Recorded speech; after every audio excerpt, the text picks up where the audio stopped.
Welcome to the podcast, Let the Prophet Speak. Today we continue our study of the first book of Chronicles. That's Divrei Hayomim Aleph. We are about to read chapter 23 today. From here till the end of Chronicles 1, again, we get back to similar to where we were in the beginning of the book of Chronicles. There's going to be a lot of names and families and as has been my habit until now, I'm going to read everything. I will point out places where we can,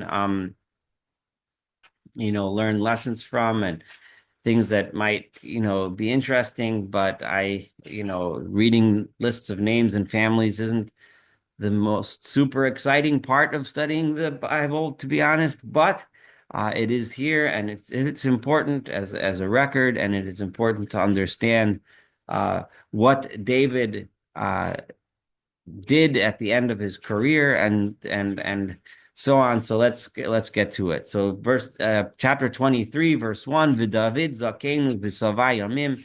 David was elderly and he had reached Savad literally means satisfied of days, meaning in English we would often say he lived to a ripe old age. He had a long, good life. Vayamlech et Shlomo b'no al Yisrael, and he appointed as king to succeed him his son Solomon. Again, none of the drama and excitement that we read about regarding the succession in the book of Samuel. It appears here as if it was just he made Shlomo king and that was it. Vayasofet kol sarei Yisrael, and he gathered all of the leaders of Israel, v'hakohanim, and the priests, v'halavim, and the Levites. Vayisafru halavim ben shloshim shana v'mala, and he counted the Levites from the age of 30 and up.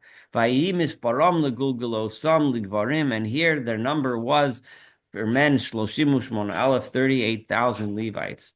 Now remember, Levites were not counted in the last counting, which led to the terrible disaster that we read about earlier on. It's possible that we mentioned that David has been portrayed as only good in this book, with his flaws, his character flaws, which were very much discussed back in the book of Samuel, are not being discussed here much at all. But there's a contrast. Last time when he counted the people of Israel, he got punished. It was a sin.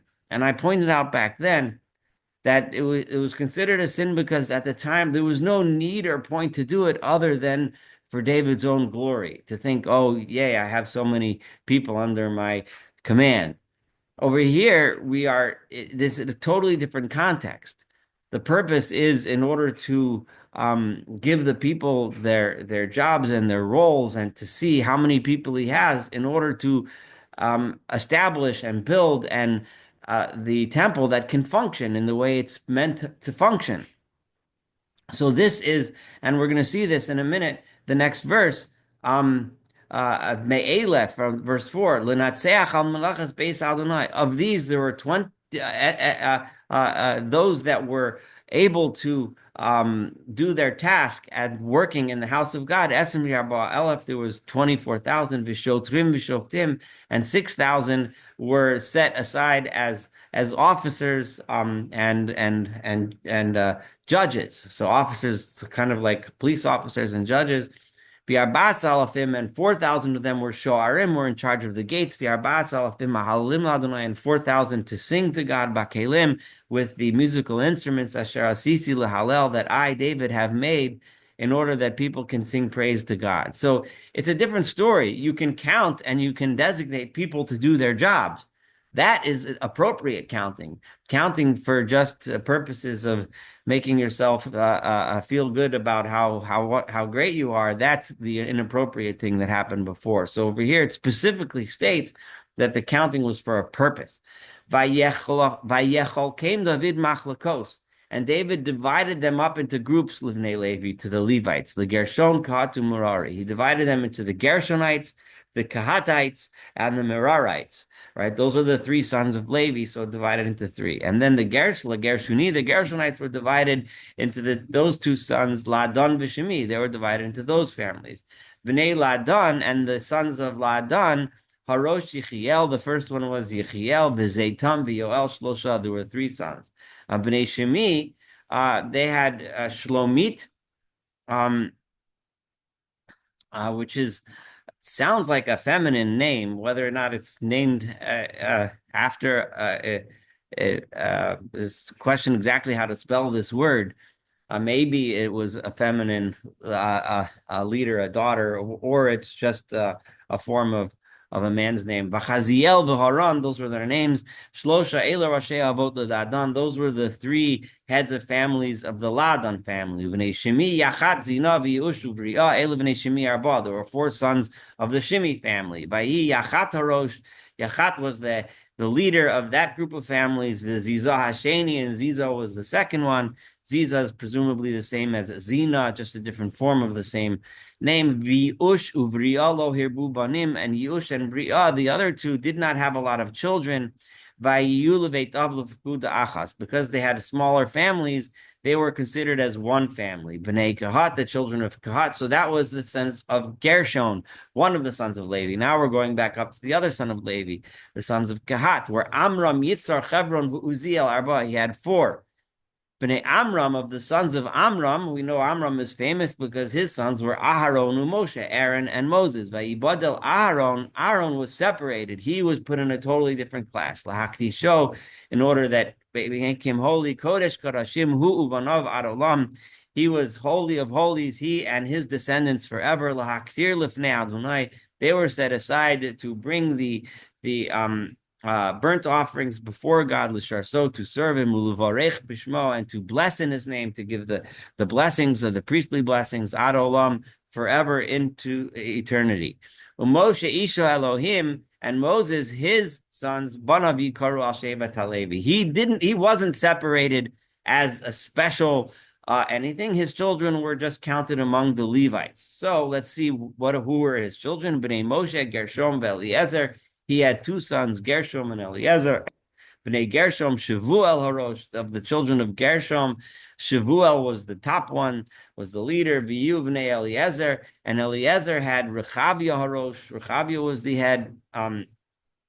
Eliezer only had one son, Rechavia, Uvnei Rechavia, Ravu Lamala, but Rechavia himself had many, many sons.